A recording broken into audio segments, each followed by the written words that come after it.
Morning students, स्वागत है आप सभी का हमारे यूट्यूब चैनल पर। मैं सौरभ आप सभी का स्वागत करता हूं अपने इस यूट्यूब चैनल पर जिसका नाम है सौरभ क्लासेस फॉर हिस्ट्री। आज मैं एमए सेमेस्टर थर्ड के सब्जेक्ट कोड CC7 जिसमें हमें socio religious movement in India विषय को पढ़ना है। इसके यूनिट 1 के सेक्शन सी यूनिट 1 के सेक्शन सी में हमें social life of Indian from earliest day to Guptas period के अंतर्गत मौर्यन सोसाइटी अर्थात मौर्यों के सामाजिक जीवन का वर्णन करना है।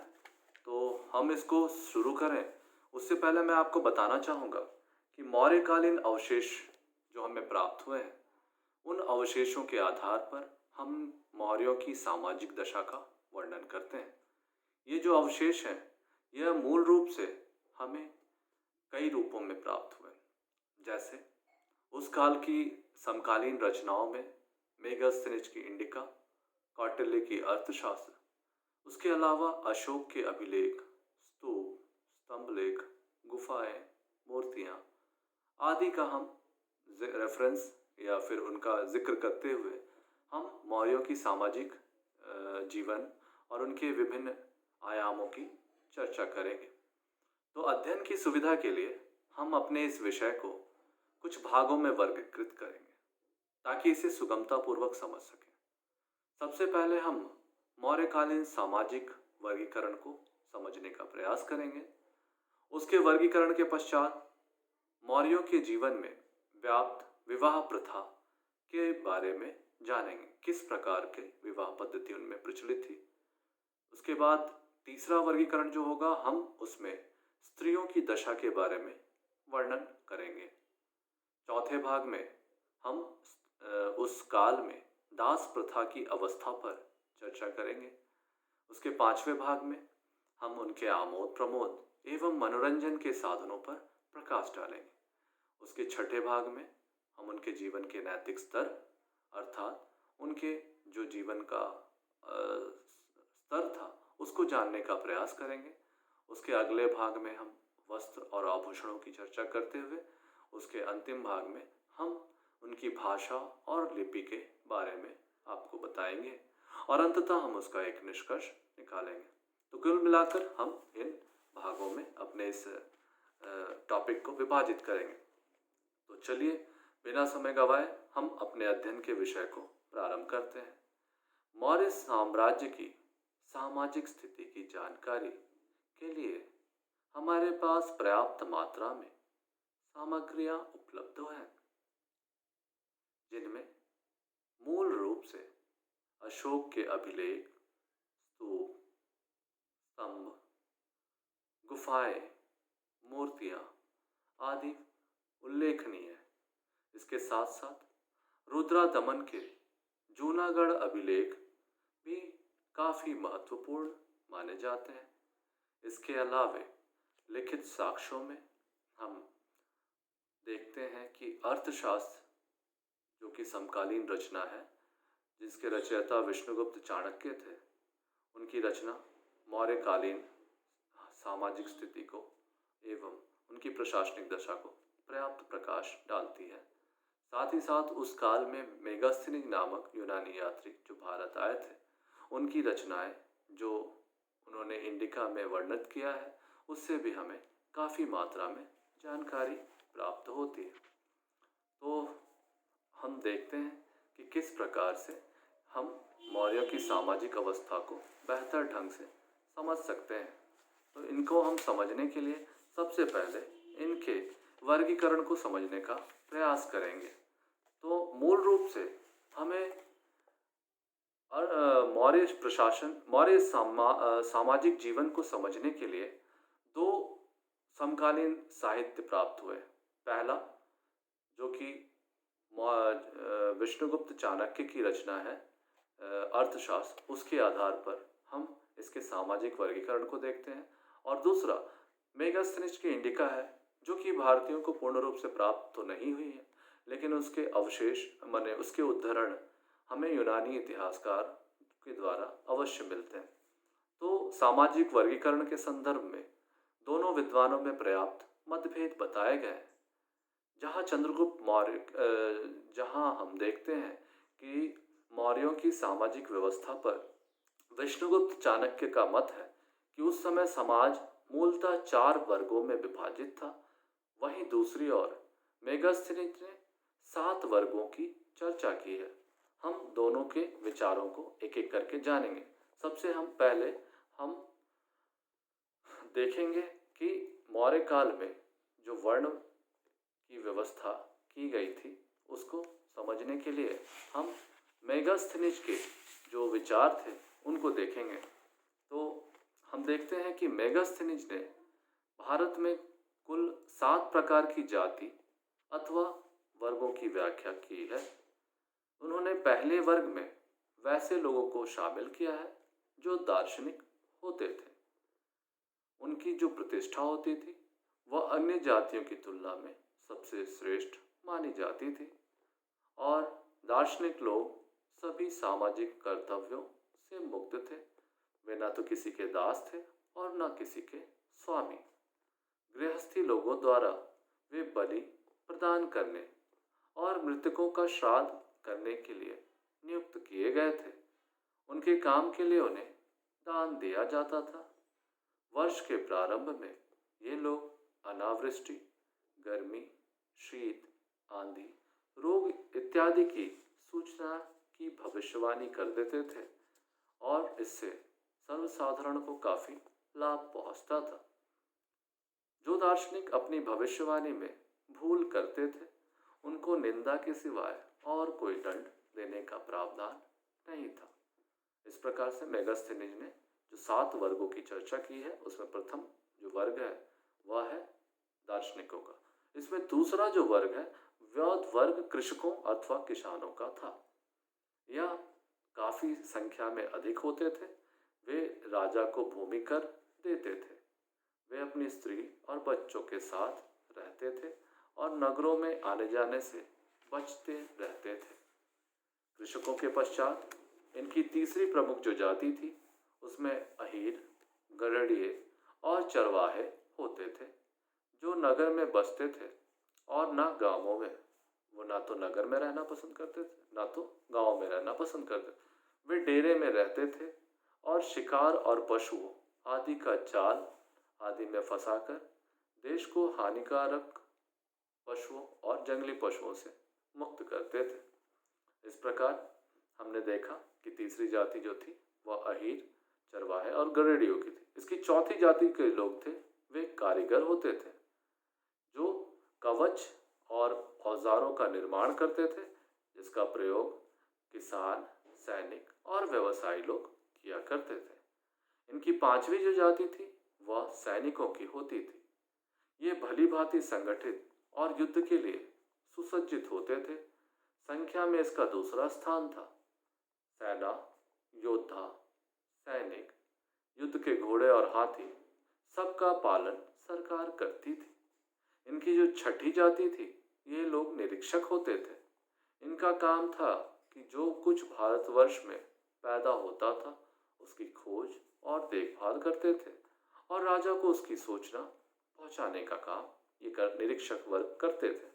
इनकी जो सातवीं जाति थी वह जाति सभासदों तथा अन्य शासक वर्गों की थी। ये लोग राजकार्य की देखभाल करते थे। संख्या की दृष्टि से यह जाति सबसे छोटी थी परंतु अपने चरित्र और बुद्धि के कारण ये सबसे अधिक प्रतिष्ठित होती थी।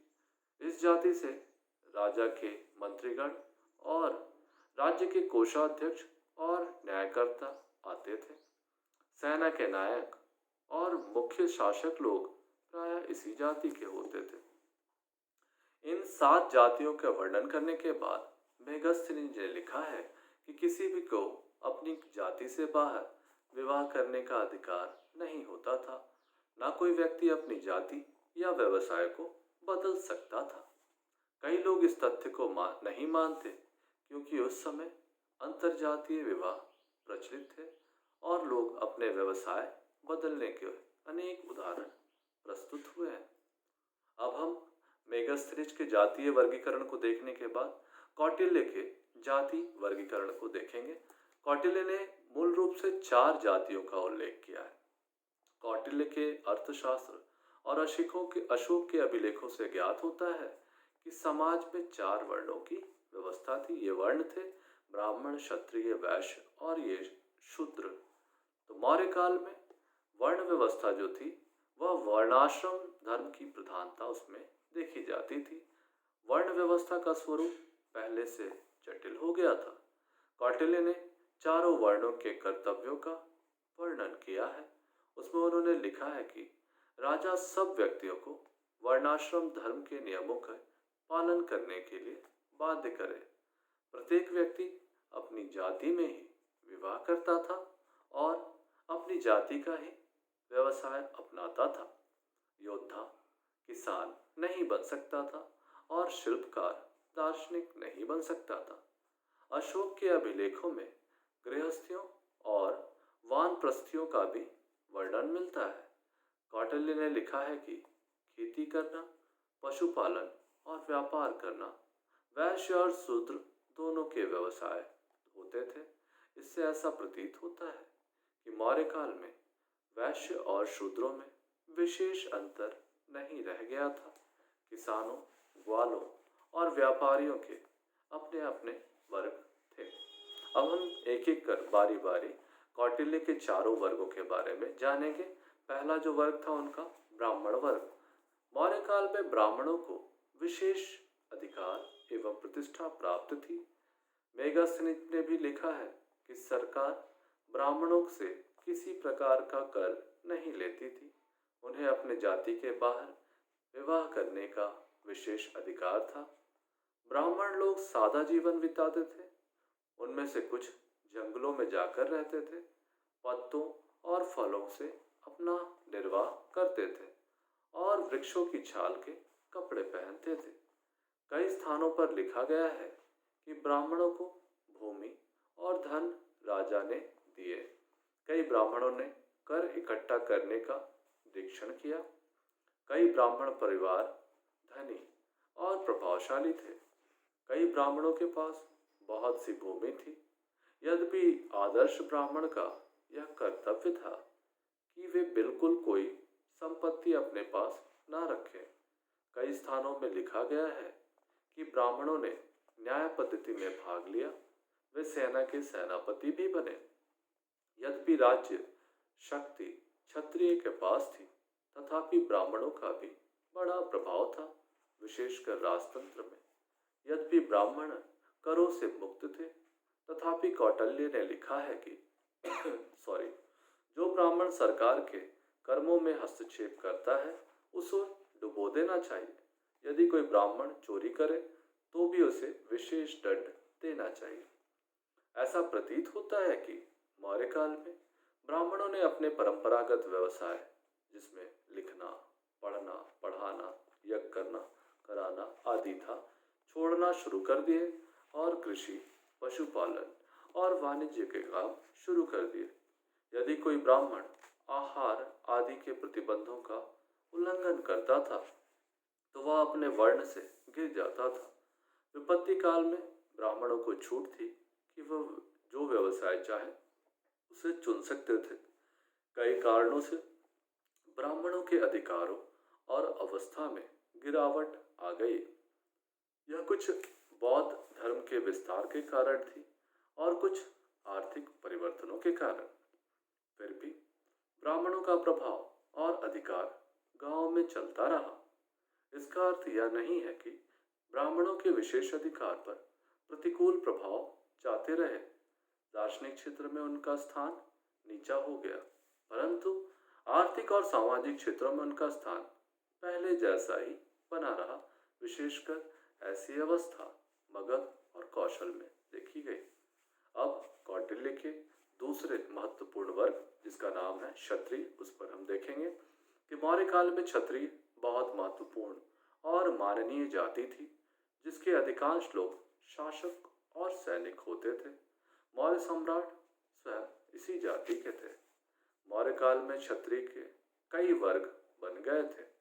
जो क्षत्रिय निर्धन बन गए, उन्होंने लोगों के से पैसे लेकर उनके लिए लड़ने और व्यवसाय अपना लिया। कई क्षत्रियों ने व्यापार का काम शुरू कर दिया और उनकी दशा वैश्यों जैसी हो गई। इसके बावजूद क्षत्रियों का प्रभाव और शक्ति मौर्य काल में बढ़ गई। यही कारण है कि इस काल में ब्राह्मण लोग क्षत्रियों से रिश्ता करना चाहते थे ताकि उनका समाज में प्रभाव और अधिकार बना रहे।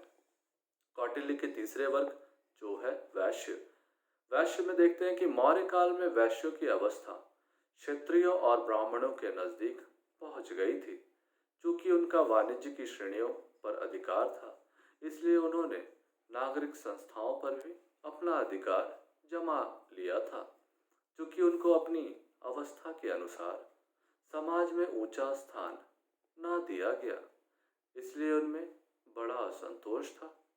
इसी कारण उन्होंने बौद्ध और जैन धर्मों को सहायता दी। अधिकांश वैश्य कृषि और शिल्प के धंधों में लगे थे। सरकार के बहुत से कर उन्हीं से आते थे। वे ही भूमि के स्वामी थे। उनकी बड़ी बड़ी जागीरें थीं। वे समृद्ध सेठ भी थे। उनमें से कुछ न्यायाधीश थे। कई ऐसे वैश्य के उदाहरण मिलते हैं जिनके नीचे दर्जे के व्यवसाय अपनाने पड़े और वे शूद्र जैसे बन गए थे। कौटिल्य ने लिखा है कि वैश्य और शूद्रों को भी सेना में भर्ती किया जाना चाहिए, परंतु यह केवल विपत्ति काल में ही होता था। संभवतः वैश्य और शूद्र लड़ने का काम नहीं करते थे, परंतु सेना में कई प्रकार के काम करते थे। वैश्य को सरकार में ऊंची नौकरियां नहीं दी जाती थी। अब इनकी जो चौथी अवस्था है वह है चौथी वर्गीकरण, वो है शूद्र। इस युग में शूद्र के कर्तव्य अधिक थे और अधिकार कम। उनकी स्थिति दासों जैसी बन रही थी। वे दास नहीं थे, परंतु स्वतंत्र थे। शूद्रों में बड़ा असंतोष था और वे कई प्रकार के जुर्म करते थे। कौटिल्य ने शूद्रों के कई प्रकार के जुर्मों का वर्णन किया है। उनके अनुसार यदि कोई शूद्र अपने आप को ब्राह्मण कहे, देवताओं की वस्तुओं की चोरी करे, राजा का विरोध करे, तो उसकी आंखें निकाल लेनी चाहिए अथवा 800 पण का जुर्माना लगाना चाहिए। मौर्य काल में शूद्रों के एक भाग को नए उपनिवेश में जमीनें दी गई।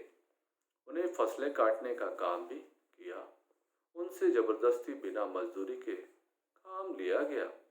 यद्यपि शूद्रों की आर्थिक अवस्था में सुधार भी हुआ, तथापि उनकी सामाजिक अवस्था नीची ही रही। उनको कोई राजनीतिक अधिकार ना दिए गए। उनका काम केवल सेवा ही करना था। शूद्रों के संबंध में दूसरों वर्णों से अच्छे नहीं थे। ब्राह्मण उनसे घृणा करते थे और उन्हें नीच और धोखेबाज कहते थे। ब्राह्मण, क्षत्रिय, वैश्य और शूद्रों के अतिरिक्त कौटिल्य ने 15 जातियों के नामों का वर्णन किया है। इन जातियों की उत्पत्ति भिन्न भिन्न जातियों के पुरुषों और स्त्रियों के विवाह के कारण थी। चांडाल और स्वपक उनमें से थे।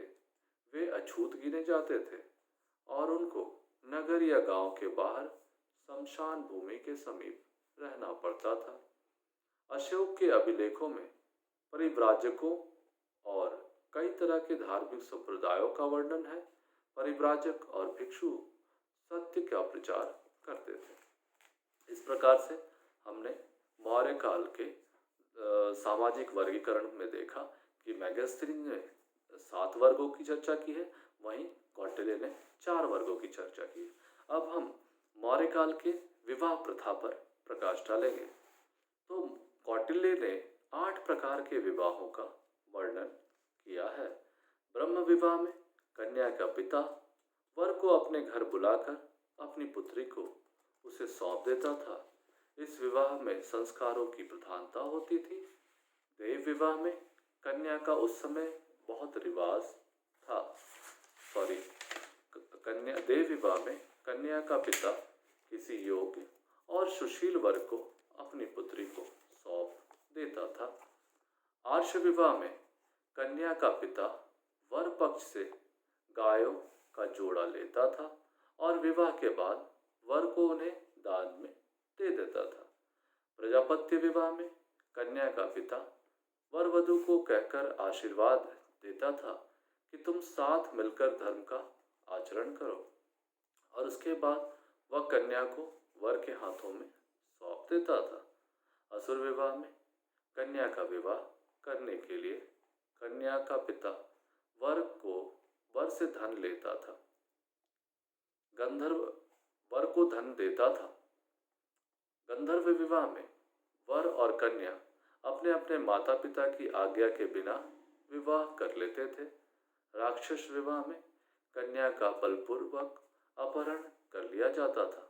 पिशाच विवाह में किसी सोई हुई या मादक वस्तु का सेवन कराकर उन्मुक्त हुई अथवा मूर्छित कन्या के साथ छल या बल द्वारा विवाह किया जाता था।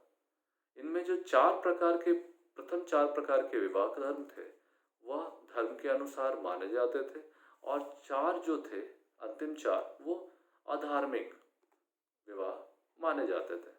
साधारणतः अपनी जाति के अंदर विवाह करना उचित समझा जाता था, परंतु अंतरजातीय विवाह भी प्रचलित थे।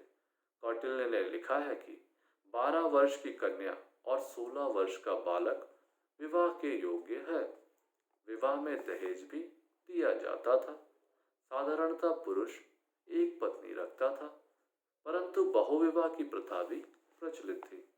बिंदुसार की 16 पत्नियां थी। मेगास्थनीज ने लिखा है कि भारत के लोग बहुत स्त्रियां रखना पसंद करते थे। कौटिल्य ने नियोग प्रथा का भी वर्णन किया है। विवाहित स्त्रियों के अतिरिक्त अनेक स्त्रियों को आमोद प्रमोद के लिए घर में रखा जाता था। कौटिल्य ने भी इस बात की पुष्टि की है। पुरुष और स्त्री दोनों को पुनर्विवाह का अधिकार प्राप्त था। पुरुषों के पुनर्विवाह के संबंध में ये नियम थे कि यदि किसी स्त्री से 8 साल तक बच्चा ना हो, या जिसके लड़के ना हो, या जो बंध्या हो, उसका पति पुनर्विवाह से पूर्व 8 साल तक प्रतीक्षा करे। यदि स्त्री के मृत बच्चा पैदा हो तो 10 साल तक प्रतीक्षा करे। केवल लड़कियां ही उत्पन्न हो तो 12 वर्ष तक प्रतीक्षा करे। इसके बाद पुत्र की इच्छा होने पर पुरुष दूसरा विवाह कर सकता है। स्त्री के मर जाने पर तो पुनर्विवाह हो ही सकता है। पुरुषों की तरह स्त्रियों को भी पुनर्विवाह का अधिकार प्राप्त था। पति के मरने के बाद यदि कोई स्त्री दूसरा विवाह करना चाहे तो उसे अपने ससुर या पति पक्ष के अन्य संबंधियों द्वारा प्राप्त धन वापस करना होता था। यदि पुनर्विवाह ससुर की अनुमति से हो तो स्त्री इस धन को अपने पास रख सकती थी। पति की मृत्यु के अतिरिक्त भी कुछ अवस्थाओं में स्त्रियों को पुनर्विवाह का अधिकार था। यदि किसी स्त्री से कोई संतान ना हो तो उसके पति विदेश चला गया हो तो यह 1 वर्ष तक प्रतीक्षा करे। यदि उसे कोई संतान हो तो अधिक समय तक प्रतीक्षा करे। यदि पति पत्नी के लिए भरण पोषण का प्रबंध कर गया हो तो 2 गुना समय तक प्रतीक्षा किया जाए। यदि पति पढ़ने के लिए विदेश गया हो तो संतान रहित स्त्री 10 वर्ष और संतान सहित स्त्री 12 वर्ष तक प्रतीक्षा करे। इसके पश्चात उन्हें पुनर्विवाह का अधिकार प्राप्त था। मौर्य काल में तलाक की भी प्रथा थी। कौटिल्य ने तलाक के लिए मोक्ष शब्द का प्रयोग किया है। स्त्री पुरुष दोनों ही तलाक का अधिकार होता था। इस संबंध में कौटिल्य ने लिखा है कि यदि कोई पति बुरा आचार का है, परदेश गया हुआ है, राज्य का द्वेषी है, या कोई पति खूनी है, पतित है या निपुंसक है तो स्त्री उसका त्याग कर सकती थी। पति से घृणा करती हुई स्त्री पति की इच्छा के बिना तलाक नहीं दे सकती थी। वैसे ही पत्नी से घृणा करता हुआ पति अपनी पत्नी की इच्छा के बिना तलाक नहीं दे सकता था, परंतु पारस्परिक घृणा से तलाक हो सकता था। ब्रह्मा, देव, आर्ष और प्रजापति विवाहों में तलाक नहीं हो सकता था। दूसरे प्रकार के विवाहों में तलाक की प्रावधान उपस्थित थे। अब हम विवाह प्रथा को देखने के बाद मौर्यकालीन स्त्रियों की दशा पर प्रकाश डालेंगे। मौर्यकाल में स्त्रियों की अपेक्षा पुरुषों को अधिक अधिकार प्राप्त थे। यह ठीक है कि पुरुषों की तरह स्त्रियों को भी पुनर्विवाह का अधिकार था, परंतु वास्तव में यह अधिकार कम होता था। पुरुष एक स्त्री के होते हुए भी कई विवाह कर सकता था, परंतु स्त्रियां ऐसा न कर सकती थीं। मेगास्थनीज ने लिखा है कि कुछ स्त्रियों को संतान के लिए रखा जाता था और कुछ को केवल शारीरिक सुख के लिए। स्त्रियों की स्थिति को बहुत उन्नत नहीं कहा जा सकता है। उन्हें बाहर जाने की स्वतंत्रता नहीं थी। वे पति की इच्छा के विरुद्ध काम नहीं कर सकती थी। स्त्रियां प्रायः घरों के अंदर रहती थी। राजघराने के अंतःपुर का अर्थशास्त्र और अशोक के अभिलेखों में वर्णन मिलता है। कौटिल्य अर्थशास्त्र में सती प्रथा का वर्णन नहीं है, परंतु यूनानी लेखकों ने इसका वर्णन किया है। हो सकता है कि यह प्रथा योद्धा वर्ग में प्रचलित हो। समाज के पर्दों की प्रथा भी प्रचलित थी। मौर्यकाल में बहुत सी स्त्रियां ऐसी थी जो विवाह ना करती थी और गणिका या वैश्य का जीवन व्यतीत करती थी। वे अनेक प्रकार से राजा का मनोरंजन करती थी। स्वतंत्र रूप से वैश्यावृत्ति करने वाली स्त्रियां रूप जीवा कहलाती थी। उनसे सरकार को आमदनी भी होती थी। उन पर कर लगाया जाता था और सरकार उनकी रक्षा का उचित प्रबंध करती थी। कई वैश्याएं सरकार के लिए गुप्तचर का भी कार्य करती थी। समाज में कई स्त्रियां ऐसी थीं जो बौद्धिक जीवन जीती थी। वे अपना समय प्रभु चिंतन में लगाती थी। जो स्त्रियां अपना सारा जीवन धर्म ग्रंथों के अध्ययन में लगाती थी उन्हें ब्रह्मवादिनी कहते थे। कई स्त्रियां ऐसी थी जो अध्ययन का काम विवाह के बाद छोड़ देती थी। ऐसा प्रतीत होता था कि महिला शिक्षिकाओं की संख्या समाज में अधिक थी। बौद्ध और जैन ग्रंथों में ऐसी महिलाओं का वर्णन बार बार देखने को मिलता है। कई स्त्रियां संगीत, नृत्य तथा अन्य कलाओं में निपुण थी। कई स्त्रियां सैनिक व्यवसाय अपनाती थी। मेगास्थनीज ने लिखा है कि कुछ स्त्रियां रथों पर, कुछ अश्वों पर और कुछ हाथियों पर आरूढ़ होते हैं और वे प्रत्येक प्रकार की शस्त्र से सुसज्जित रहती है। ऐसा मालूम होता है जैसे वे किसी आक्रमण के लिए जा रही हो। मौर्यकाल में स्त्रियों को पारिवारिक संपत्ति का कुछ भाग दिया जाता था। विवाह के समय उनके माता पिता उन्हें दहेज देते थे। स्त्रियां पुरुषों के साथ धार्मिक एवं सामाजिक समारोहों में भी भाग लेती थी। अब हम इस काल की दास प्रथा के संदर्भ में देखेंगे कि मेगास्थनीज ने लिखा है कि भारत के सभी लोग समान हैं और उनमें कोई दास नहीं है। डायोडोरस ने भी ऐसा ही लिखा है। स्ट्रॉबर का कहना है कि भारतीयों में किसी ने भी अपनी सेवा के लिए दास नहीं रखे। चूंकि उनके पास दास नहीं है, इसलिए उन्हें बच्चों की अधिक आवश्यकता होती है। इतिहासकारों का यह मत है कि विदेशियों के वक्ताओं को अक्षरशः स्वीकार नहीं किया जा सकता, क्योंकि वास्तव में भारत में दासों की प्रथा थी। या हो सकता है कि मेगास्थनीज को भारत में दासों के प्रति स्वामियों द्वारा किया गया व्यवहार अच्छा लगा हो, अथवा उसने किसी विशेष क्षेत्र का ही उल्लेख किया हो। एक स्थान पर कौटिल्य ने लिखा है कि किसी भी परिस्थिति में आर्य के लिए दासता नहीं होगी। मौर्यकाल में दासों का बड़ा योगदान था। त्रिपिटकों में दासों के 4 प्रकार बताए गए। कौटिल्य ने 9 प्रकार के दासों का वर्णन किया है, जैसे उदरदास, दंड प्रणीत, ध्वजाधत, गृहजात, दयागत, लब्धकृत, आत्य विक्रय और अहितक। दास संपत्ति का एक रूप होते थे। सेठों और ग्राम स्वामियों की भूमियों पर दास काम करते थे अथवा उन्हें किराए पर उठा दिए जाते थे। दास श्रम के द्वारा भूमिकर्षण का तरीका सामान्य हो गया था। भूमिकर्षण अथवा खेतों को जोतना। अशोक के काल में कलिंग के युद्ध के पश्चात सहस्त्रों लोग बंदी बनाए गए और हो सकता है कि उन्हें दास बनाकर बेचा गया हो। कौटिल्य के ने आजीवन दासों और किसी काल विशेष के लिए दासों में अंतर रखा है।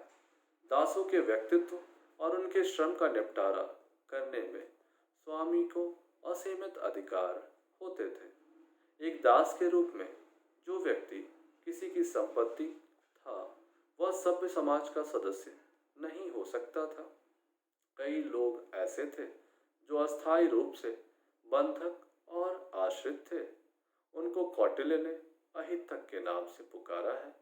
वे लोग एक निश्चित काल के लिए ही सेवा करने के उत्तरदायी होते थे और अवधि बीत जाने के बाद स्वतंत्र हो जाते थे। उन्हें बेचा नहीं जा सकता था और न उन्हें धारक बनाया जा सकता था। स्वामी की इच्छा के बिना भी समय आने पर वे स्वतंत्र हो जाते थे। कौटिल्य ने लिखा है कि केवल मलेच्छ अथवा अनार्य ही स्थायी रूप से दास बनाए जा सकते थे।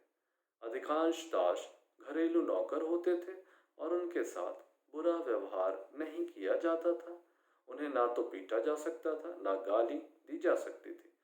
वे संपत्ति रख सकते थे, अवकाश काल में कार्य करके धन भी इकट्ठा कर सकते थे। इस प्रकार से हमने दासों के बारे में देखा। अब हम उनके रहन सहन को देखेंगे कि उनका रहन सहन का स्तर कैसा था।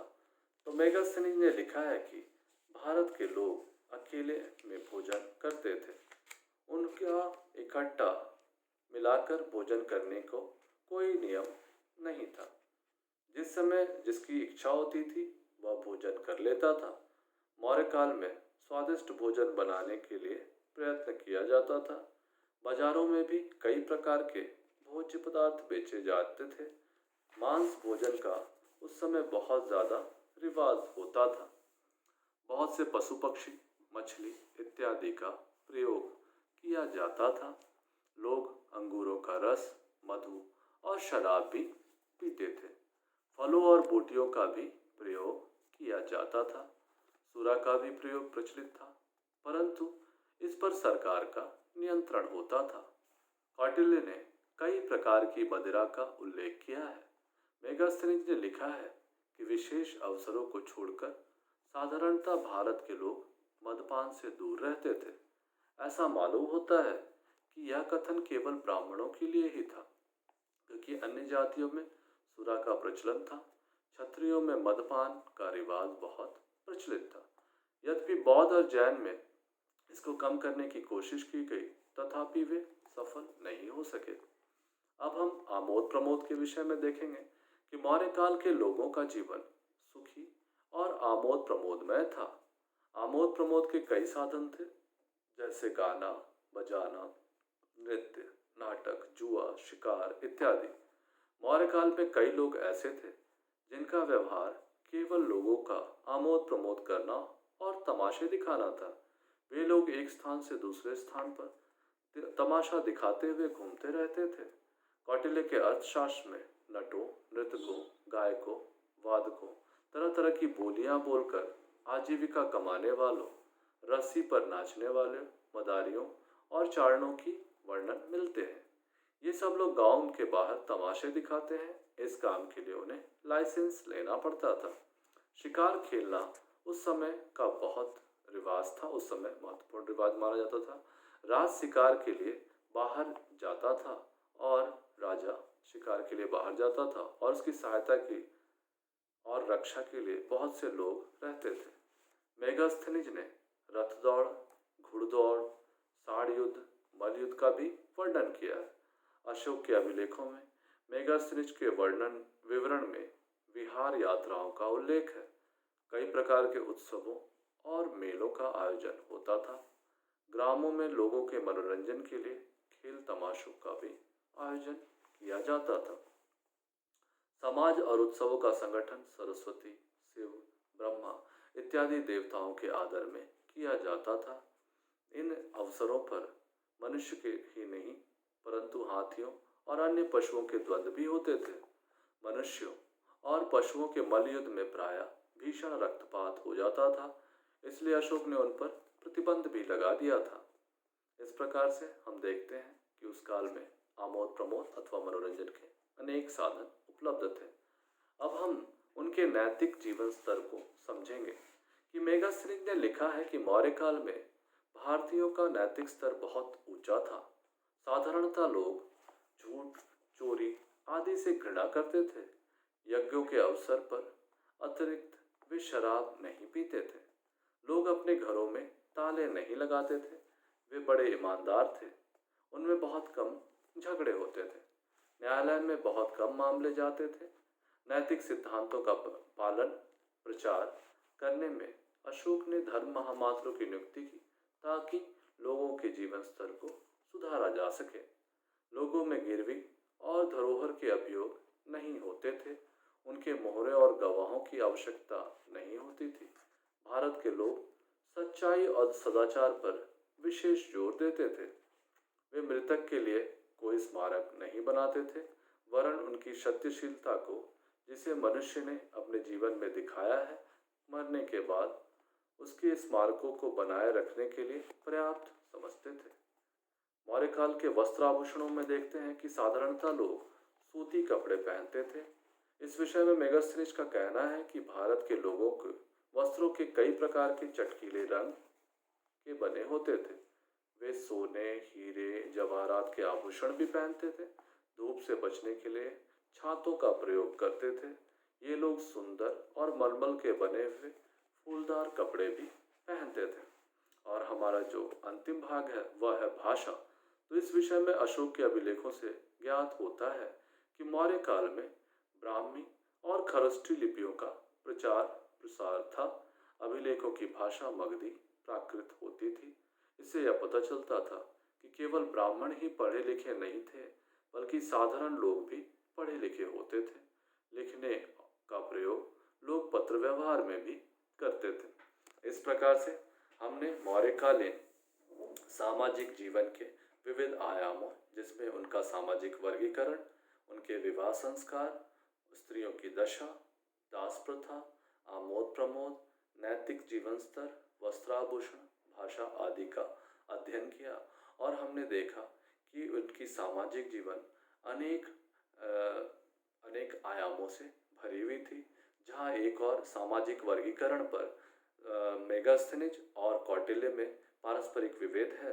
जहाँ मेगास्थनीज ने सामाजिक वर्गीकरण पर बताया है कि कुल 7 प्रकार की वर्गीकरण बताया है, वहीं कौटिल्य ने 4 प्रकार के वर्गीकरण को बताया है।